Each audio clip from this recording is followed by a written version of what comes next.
evening and welcome to Laughing Monkey Music Show. Today we have on Mark Kendall from Great White. How are you, man? Doing good, Sean. Thanks.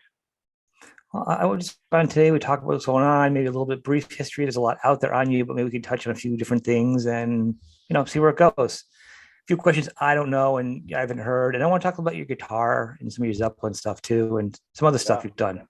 Okay. Okay. Okay. So first, we were talking before. Awesome background here. We got some albums behind you. Your office here. You got some cool stuff there. Yeah, we kind of when my mom died, I had a lot of albums in storage. All the bowling trophies, if you will. Yeah. And we moved our storage unit when we moved into this house.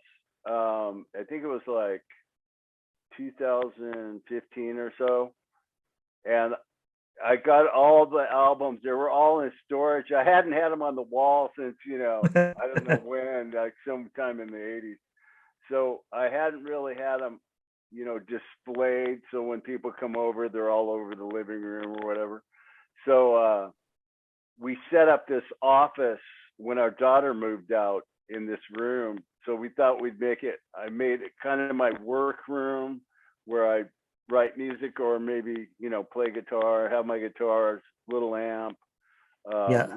recording stuff. And we thought, hey, why don't I put them on the wall? That way, it's kind of like history and music, Yeah. and It's kind pretty of the cool. career, the little career on the wall. It is. It's good moments in time. Little snapshot Instead of people coming over for dinner and they have to endure my career every time. all around them. Yeah. Yeah. Well, it's weird. It's a It's like, balance of like you're proud of it, but you don't want to be showing it off, but you're also proud of it. oh yeah, definitely, It's a balance. definitely. It's a proud thing because it's really more of sharing it with your parents and close friends and stuff, so they can go, go Kendall, But it's fun to because they all saw how I started. I got friends, lifelong childhood friends, so they've seen the grassroots of me learning Gloria on the guitar to, getting a little bit of success and stuff. So, to share it with them, it's neat. So you actually started in 77 is when you guys first started, right? As It's Dante actually Fox? that is close, but I believe, yeah, the Dante Fox thing started. I'm gonna say in '78, Okay. somewhere around there. I kind of made a band. I was Jack and I were changing the name of our band like every week, and What does and that even mean? Where'd you get that name from? well, what happened was, like I said, I was just kind of telling a brief story. When Yeah. Jack got in trouble, because we were only been together a short period of time, maybe 4 months, and he got in this trouble and took up and had to pay the price and deal with what he had to deal with. So I made a band from scratch just by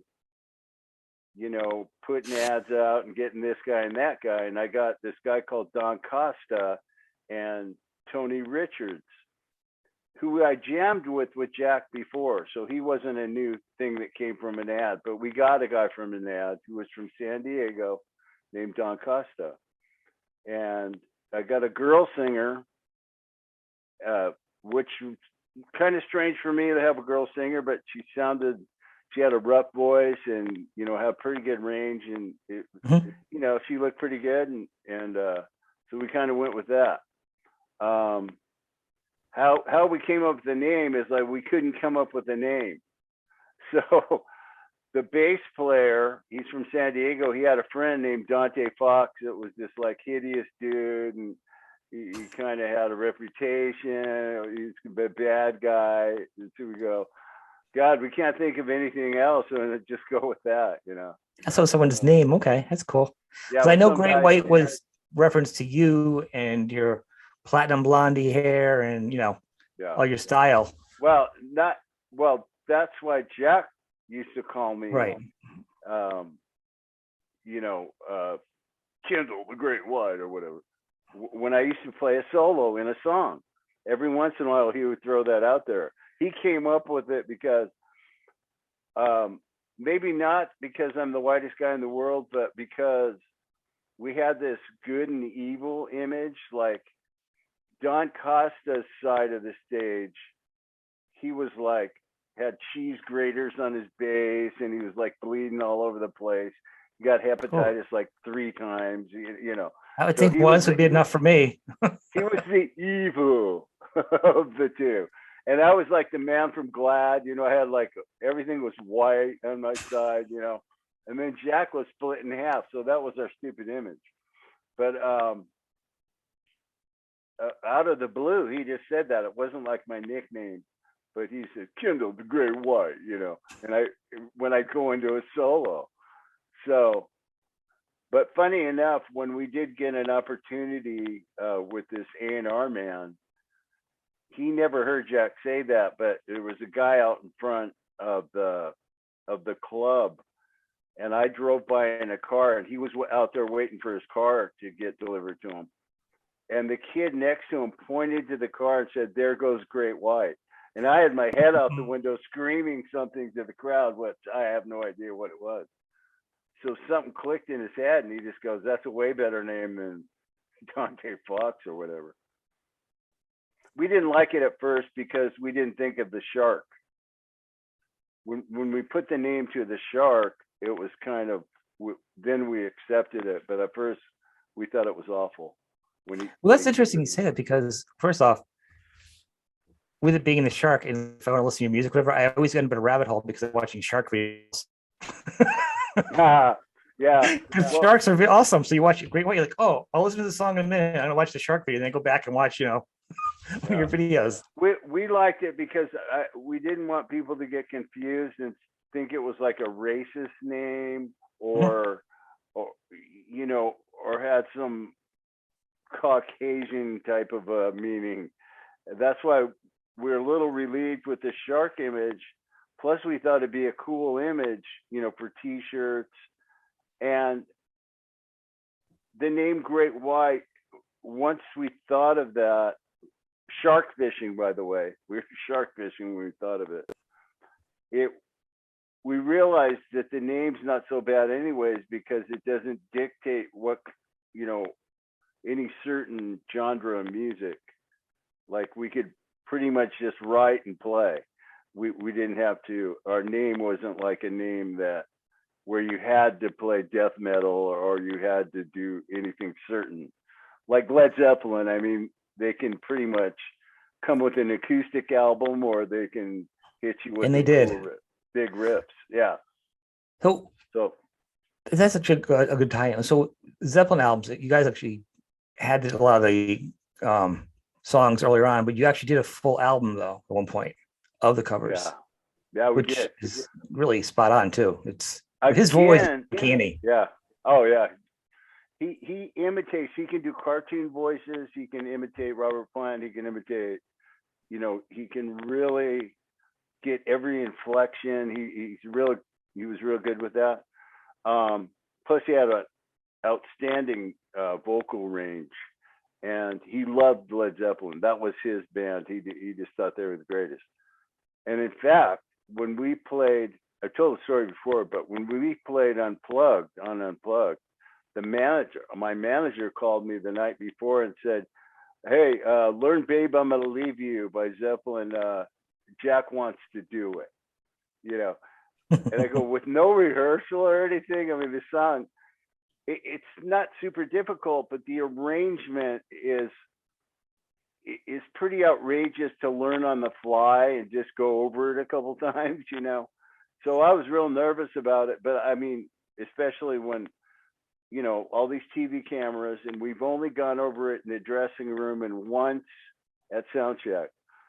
So luckily for me, I really used his vocal because, of course, I've heard it on the radio a million times and heard Right. the song. I just never went to learn it. But he knew it so perfect that I could use him for a guide. Oh, really? And at times, I actually go into the parts too early and kind of fumble my way out with some lick or something, you know. So I was winging it hardcore, but it ended up turning out really nice. And then MTV played it, and then the fans just wanted Zeppelin from us, and so we go, well, what about like our original stuff? And no, play Zeppelin. They just want to hear Zeppelin.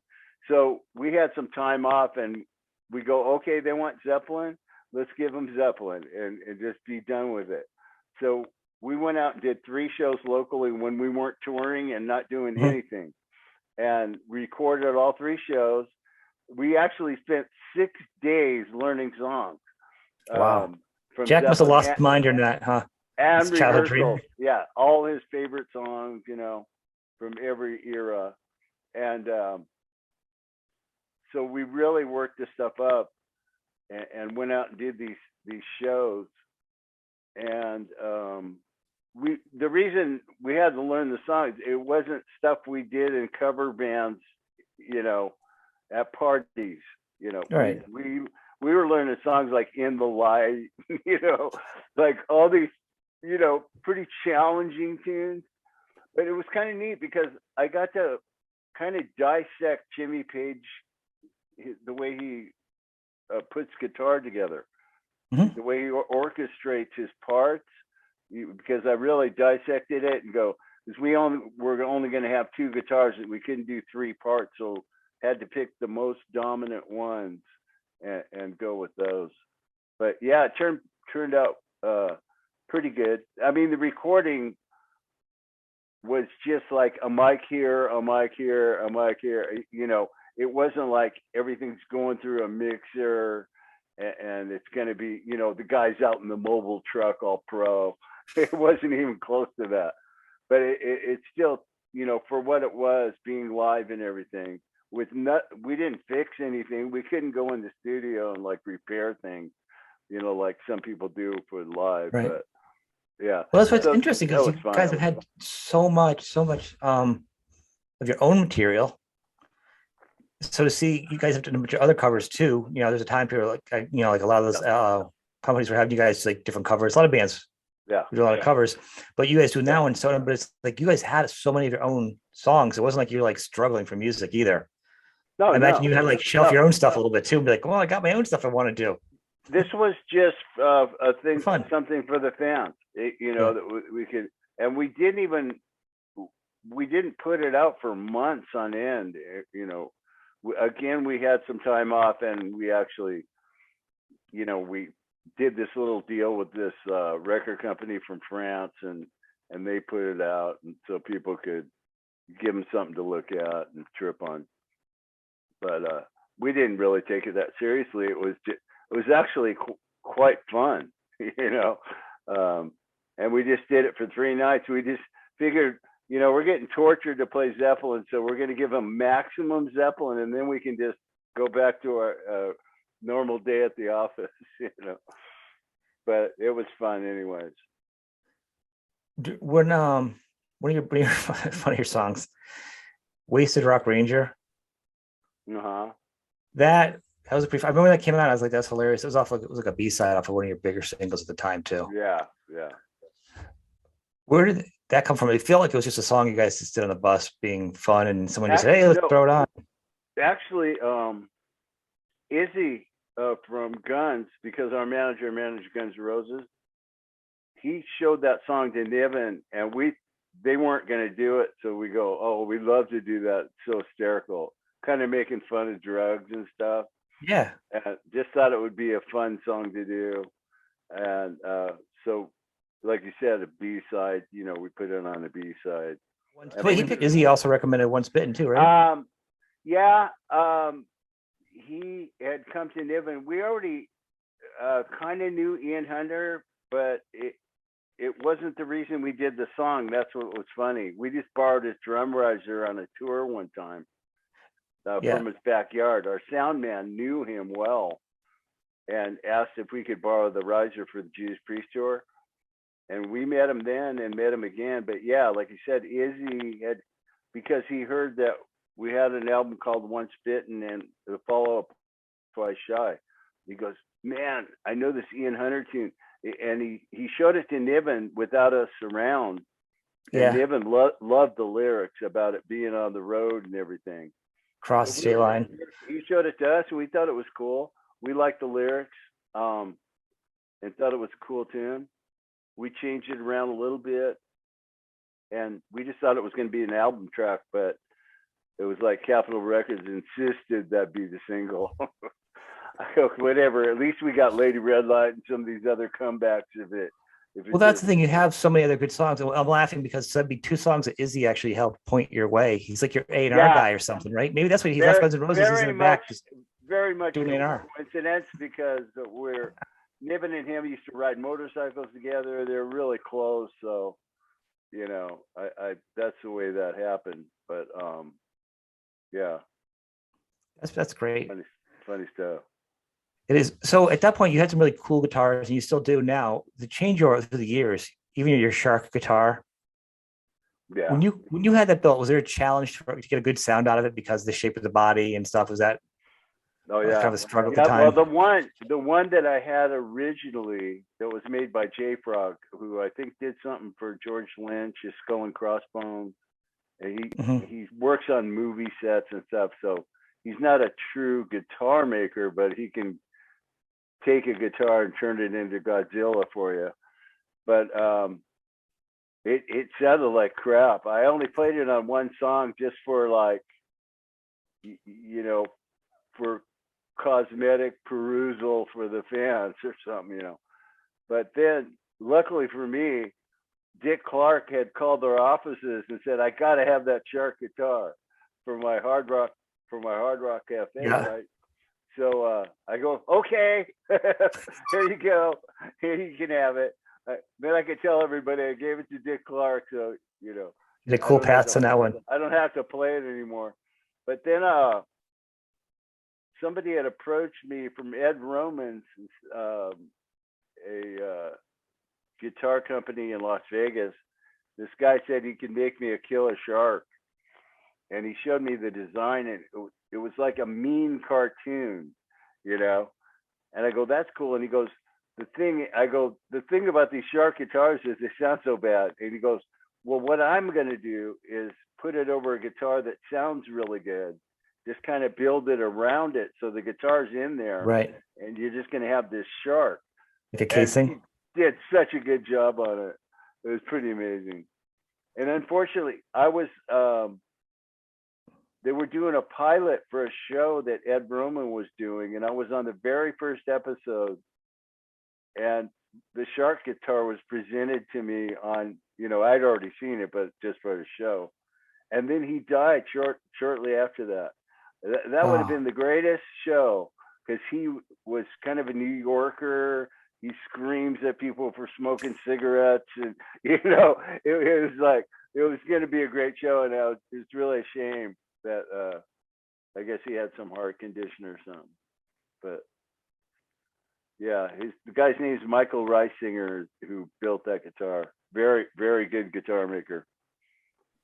I like that. So what do you? Guitar maker. Oh yeah, Luther. So over the years, what have you favored for guitars? If no, you've got such a bluesy sound. You do have this. I think you have kind of a signature sound, a tone. I mean, correct me if I'm wrong. It can tell to you, and maybe it's just the way you play, also. Yeah, I really believe that a large percentage of it is in the hands, because no matter what I play through, it always just sounds like me playing. You know what I mean? It's like any huge difference because I use this amp or that amp.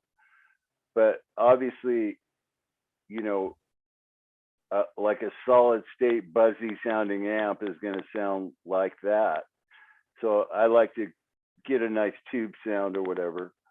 But I'm not really that particular, as long as it sounds musical and I can get the proper gain without the notes being buried by distortion. Yeah. That's one thing I've never been a fan of. I always liked it for people to hear what I'm doing.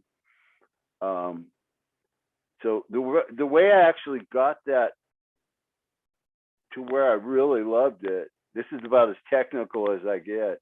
Is It's I okay. started getting lower output pickups, and it just made the notes louder without me having to lose my sound.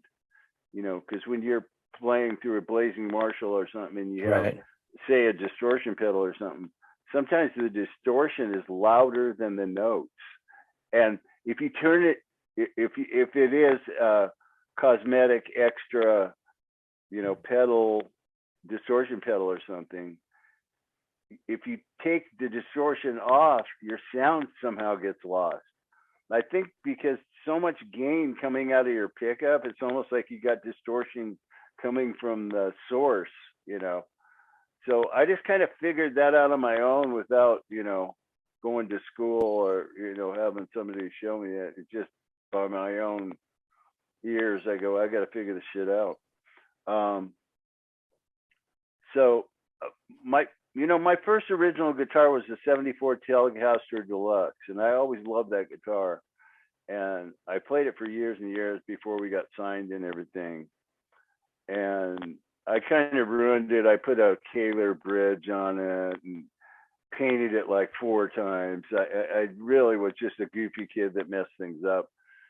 But recently, I just got a 75 Telecaster Deluxe. It's almost identical. Oh, And so I'm going to use that for a spare guitar, out doing these fly dates. hmm.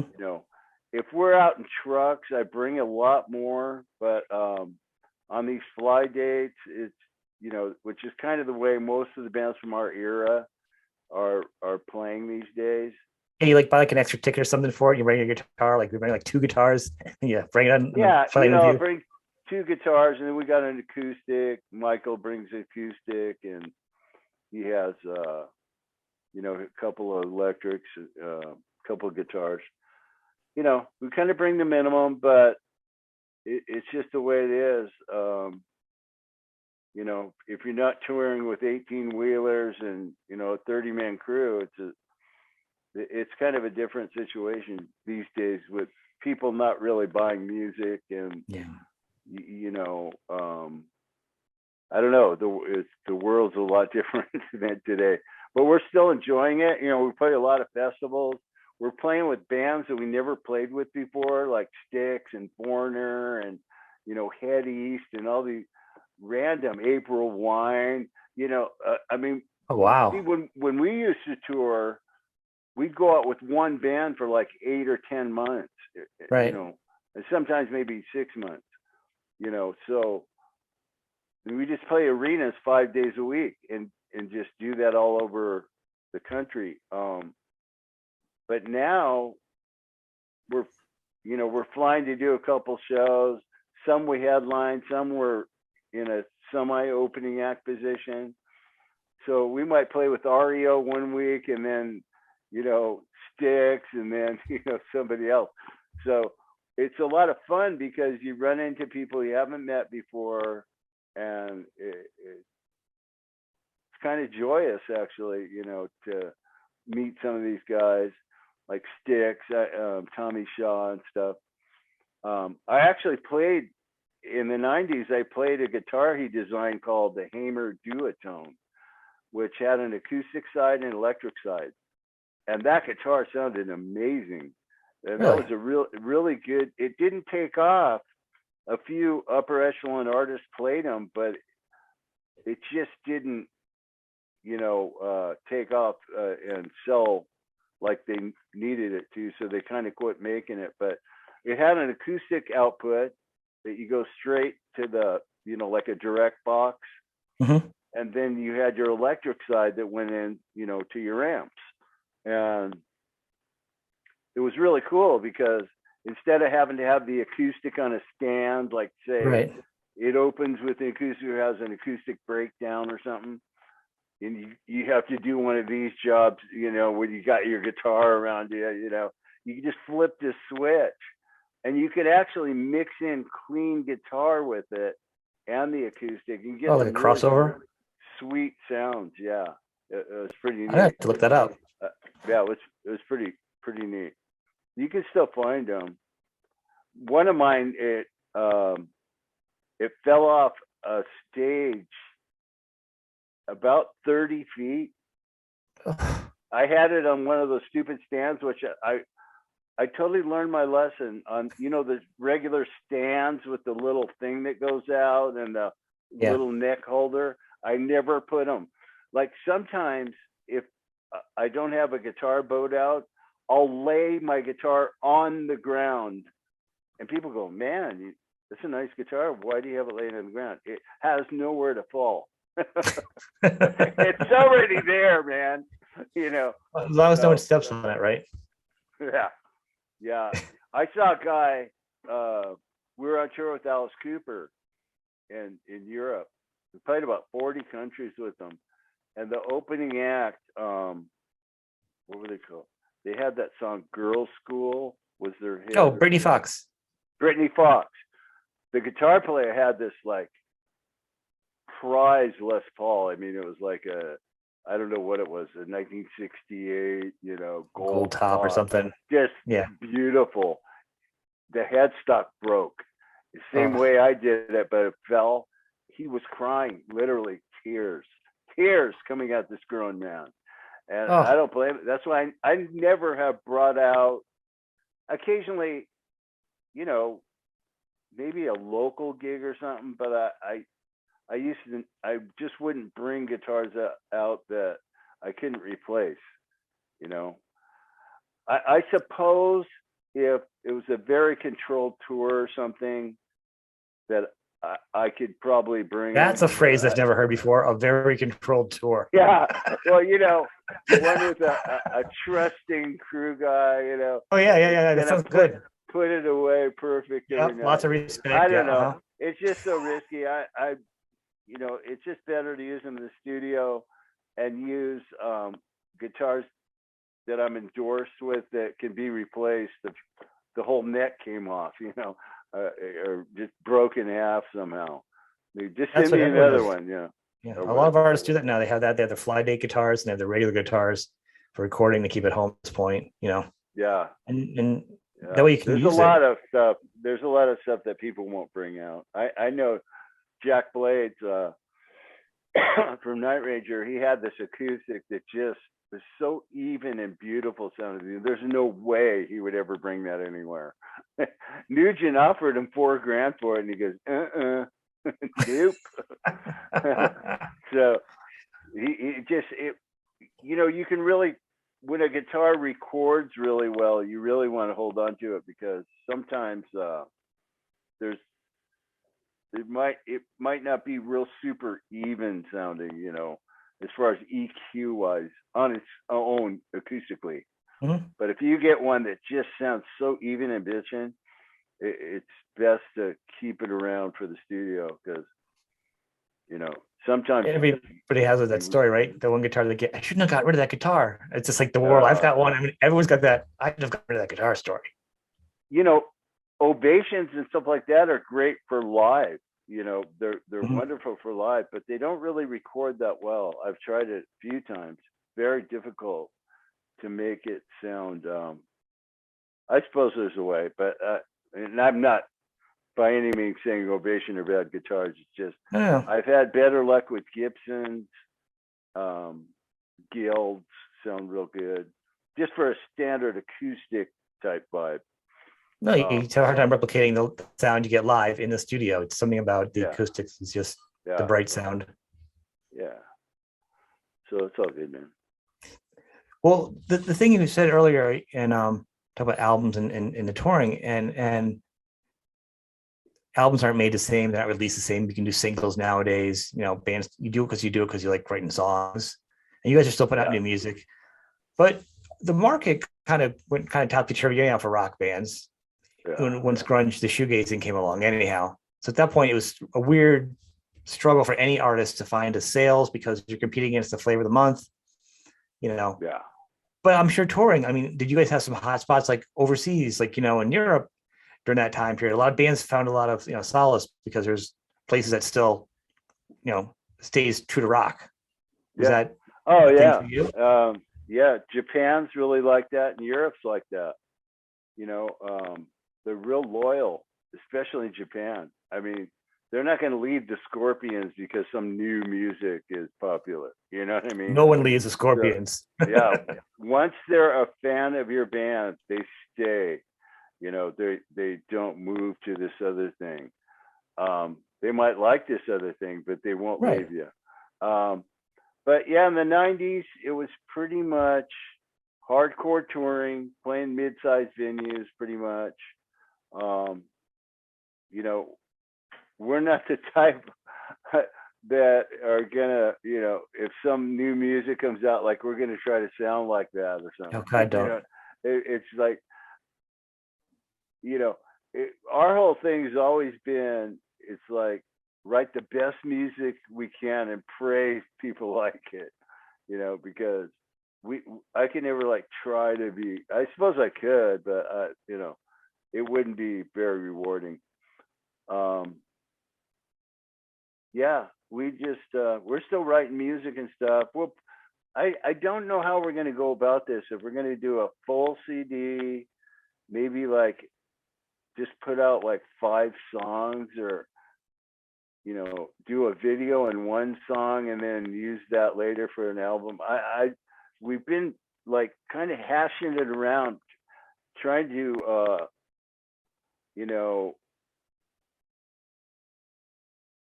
bring it to today's way of things. It's like, keep the excitement rolling. Like, we still write music, check this out and dig it type vibe, instead of, we Yeah. know we're not going to sell a million records. We're not out to make a bunch of money from music. We just want people to know we're still here and dig this new stuff we're doing. And, come on down and see our show and we'll play it for you. That's pretty much the whole thing. Plus, it keeps our energy level, vibrating where it needs to be, Has, by being creative and all that. well, the change because obviously you had Jack for the longest time, and then you brought in Terry, and that's a new component to a band, into to the cycle of writing. I Yeah. mean, did that mix it up totally too for you guys again? And then you're gonna have Mitch, another, he's a songwriter, so you're gonna have something different again. It's like new energy is just being brought in each time. Yeah, it's pretty good energy. Actually, with the singers, it hasn't been as bad as bass players. Those guys really disappear. Spinal Tap. The bass player, oh, he didn't show up. Okay, let's get a new one. So, but yeah, Mitch does a great job. I sent him music with no melody ideas. I never really did that with the singer before, and he came back with a full song. So, and I was super impressed by what he came with. So, worst case scenario with him is, I might say, hey, you want to try this lick, this vocal idea? Because I think it would be better if you, just in this one spot, if you maybe change that lyric or did this or that. So, but as far as his overall, you got to realize he has like 10 solo albums or something, Oh yeah. So he's a songwriter. So when he hears music, he knows what to do with it. I feel like he wasn't up to the point like of not popularity, but he wasn't known as well. So him being in the band makes sense. Like, he's where he should be. You know what I'm saying? Yeah. Like, he was underrated on a level. He is. It was funny because I was talking to Michael Thompson, who's a super gifted studio. He works with David Foster on every project, so he's just like this massive badass guitar player. And years ago, he was in Mitch's band, and they'd play on Letterman and it was that type of a gig. But he's a monster. And he goes, man, that's a good move you getting Mitch, man. He is a rock star. He's badass. And that was pretty cool coming from him, because I really respect this guy's skills. He's really good guitar player. Yeah. Well, it makes sense because he's also from the same age group and peer group. It makes sense not getting somebody, it fits, Yeah. Yeah.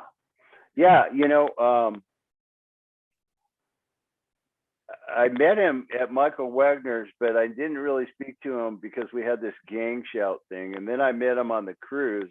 He was came on stage and sang choruses on Once Bitten, Twice Shy. Terry had invited him to come on stage. Which is weird, which is like having your ex-girlfriend introduce you to your new wife. Yeah, well, I'll tell you what happened. Somebody sent me a picture, and you could just see me and Mitch on stage, and I go, man, that looks pretty good. That looks cool. Yeah. That looks like it fits image-wise. It's like I'm kind of tall. He's a big, tall dude, and I don't know. It just looked totally natural, but I didn't think of it beyond that. I just, we weren't like looking for a singer. But when I saw that Van Halen story, Yep. it made me remember him. I go, that's the guy from the cruise and the guy that was in Michael Wagner's studio. And I go, what is this story about him being in Van Halen? Because I grew up with those guys. I saw them in a backyard when I was 16, or a junkyard. And I pretty much know everything about their career, except for Mitch Malloy jamming with them. So that interested me enough to where I go, who is this guy? Like I heard him do Panama, but I want to hear more, his voice more. So I kind of researched him on the internet and listened to some songs and go, whoa, man, this dude has pipes. And I told Michael, my keyboard player, and he said, I've been looking into him for a while. I just cracked up because he didn't say anything to me about that. So this whole thing didn't happen by design, but I go, we should send him music and see what he sounds like with our music, some new stuff and old stuff. He had a studio, he's mixed Taylor Swift and all this stuff. He's like an engineer, right. Producer type dude too. So we sent him just a few songs, and he didn't know if he'd fit either. He just, but he was interested, and he laid his vocals down, and it was bad. He really did a good job. So we had him come out and jam. So that's how it happened. It wasn't like we were totally looking for a singer, but yeah, whatever, things happen. Well, it's interesting because his voice range is more of a tie-in between Terry's and Jack's. Actually, it felt like Terry was more of a departure. Terry, stylistically, wonderful singer. He did a great job on our last record. I don't know. We're kind of a little bit going different directions. Nothing drastic. I mean, we didn't get any huge fights or anything.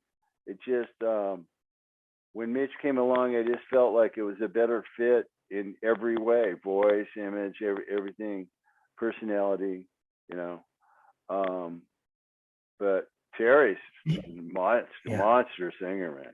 He's great. Just no disrespect. I mean, did he just get an email from you guys, or did you guys like sit down with him? Was like a surprise? I mean, I've heard that. I don't like to believe everything I hear. What now? How was he? Was he told that he said? I heard it was like via email. That doesn't sound. No. Like if you're with him for so many years. I mean, right. Well, it was kind of done that way. But I saw him at NAMM show, and he was all good with it. The whole thing for me was his band was just kind of waiting around for him. It was like they weren't doing anything, and I felt like he glued into that band like perfect. You know what I mean? Mm-hmm. Their style. I mean, they were like European too and stuff. And I don't know. It just seemed like his voice fit with the Inside Out stuff. That it just glued to that music. Our fans kind of looked confused a little bit when they'd watch our shows, but then he'd sing really good and they'd go, oh, okay, this guy's cool. But I just don't really have a lot to say that's bad about Terry. He's a very nice guy. Very nice. Yeah, no, I wasn't trying to stir anything up. It's just I had heard that, and it seems like a weird thing. If you've been with somebody for like so many years, on the road, to be like, you guys are both great acts and talents, so it's not about that. It got released on the internet before we could tell them, and then so it wasn't our publicist's fault. She released this information. And then, so we hadn't told him yet, and she didn't know that. So he heard the information, and he's going, That's "Oh, hard, man. this is a hell of a way to tell." That His is wife hard. got involved, and like we were just the bad guys all the way around. So, and so what do we do now? Go, hell, we'll meet us somewhere, and we'll talk about it. It's like we already know. So, Wow. so that was a tough situation. We're not bad people. We don't want to hurt anyone. Um, but Well, that's what I've I'm saying. said It seems like it before, just seemed out of character the way everything kind of felt, because that's not doesn't seem like, you know what I mean? yeah, we have to look out for, our music and make sure it's delivered the best it could be. You know what I mean? Yeah. And So how long? I'm sorry. Continue. we felt like with Mitch, we could do a little bit better. Yeah, But it's not the Terry's not awesome. That's why I don't want to. no, he's fantastic. I think he's a good talent on Nothing his own. against Sam. No, what's interesting. So how are you doing? Like as you get older with your fingers playing live? Yeah, I'm doing great. I got a Pilates machine in my workout room, Look at you. so I keep it. It's really about the movement. I kind of learned this from an acupuncture guy. He says when you get up in age, just make sure you're moving. Yoga, stretching, a lot of stretching. So I have a whole routine that I do every day, and I can tend to get a bad back, but since I've been doing Pilates, it just, I don't know, something happens with your circulation or something. I don't Stretching. know what. Your legs feel different, your arms. It feels like you opened up the blood floodgate or something. They just feel more alive. It's because of these exercises you do. It's not like weightlifting. I'm sure you get it from that, but this is like mainly stretching and strengthening. And it's when I discovered that, because here's the thing, I used to stretch all the time, but you can't do it as good as you can on the machine. Mm-hmm. On the machine, you strap your feet in this, and the spring weights allow the tension. You can have them as many as you want, depending on your strength. I keep it down to like one. Well, it's good No, that you but take care of yeah, yourself, though. I mean, that's important. yeah. The Stones have set the bar for everybody. And No drinking, don't smoke cigarettes. Taking my vitamin D and zinc and vitamins every day. Don't drink soda, mostly like juices and stuff. So I'm, I I eat pretty good, but every once in a while we have what we call the cheater meal. mhm. That's when we might throw down with a steak or something. But for the most part, I eat pretty decent. It helps exercising and stuff to play live, and when you are old, you know, Well, that's what I'm because saying. So the it's show important. I do on stage is the same I did when I was 20. There's nothing different, but you know, if I'm not doing what I need to be doing, I could probably be sore the next day, or Mhm. which still happens. The main thing about the way we're doing these gigs, it's the sleep is the problem, because you do one show and then you got to meet at 4 a.m. to get to the next one. You pretty much go straight to sound check, Yep. and you're taking naps, you know. So to where on bus tours, you unwind after the gig and go in your bunk and go to sleep, and for the 300 or 400 mile drive, we didn't care how far it was, because you can sleep in those bunks like crazy. If anything, it's when the bus stopped is when it woke me up. When it was rolling, I was I good. hear that, and I hear that, or they get home from tour, they can't sleep in their bed because they're so used to It's too the quiet. motion, You like need a to put baby. an It's like it's engine rocking them. under here. Yeah, you need that engine sound. But Yeah. yeah, it's really the lack of sleep. Well, That's that's the awesome. hard part. Yeah. Last day, you got some gigs coming up. Let's announce them to some people out there. Yeah. Well, the next thing we have is the 3rd and 4th in Jackpot, Nevada, a place called Pistol Pete's Resort and Casino. We're gonna play 2 nights, same place. Played there before, but it's been a while. it's kind of off the beaten path a little bit, but a lot of people go there and dig it. Yeah. It's a cool little town. So yeah, let people know about that. December 3rd and 4th. Then we usually this time of year is not like filled with shows. Like in February, I believe we're going on the Monsters of Rock cruise or whatever, and then we usually start back up in March and do more shows. March, April, May, June. So I got to kind of squeeze the baseball in around the gigs. Well, like Mr. Baseball. the other thing is, so everyone's watching. We're gonna have all the links are going to be underneath the show. So go to the website. The website has all the tour dates on there, merch, everything's pretty much there. Yeah, And officialgreatwhite.com, and you can see what we're up to. We got a lot of merchandise and stuff on there, even coffee, believe it or not. really, and some cool T-shirts, and actually we brought back some retro T-shirts from like our first album, the Stick It shirt, and nice. it's just for old fans, the fans that were around on our first album. Well, you know what that does too is it fights back people having to pay $200 on eBay for an old shirt. Kind of cuts out those people. Yeah, that's awful. I can't believe some of the prices on eBay. I've never done that. I would rather. No, so when bands like reissue those shirts, away. those designs, I'm saying it's very nice because then the fans can have the artwork at a reasonable price. Sure, exactly. That's the whole point. Is they can kind of relive the past, and I know where I was when this album came out. Yeah, I remember those shirts, and $20, cool, or whatever.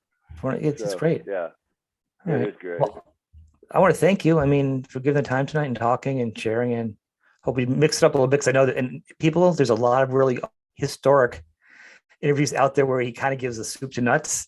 We do a little different tonight and kind of bounce around a little bit and talk about a few different things. That's fine. It's more of a casual conversation as opposed to, when did the band get together? Well, it's right out there. It's fantastic. There, like we were saying before, there's another podcast that have done a fantastic job. Yeah. But it's like AC/DC has a great album, Back in Black. You don't need the Back in Black. It's already been done. You know what I'm saying? Why do the same thing again? Sure. You've lived a full career while talking about other things. Absolutely. All right, man. Nice talking to you, Sean. Nice talking to you. Thank you. You have a good night. Okay, bye-bye.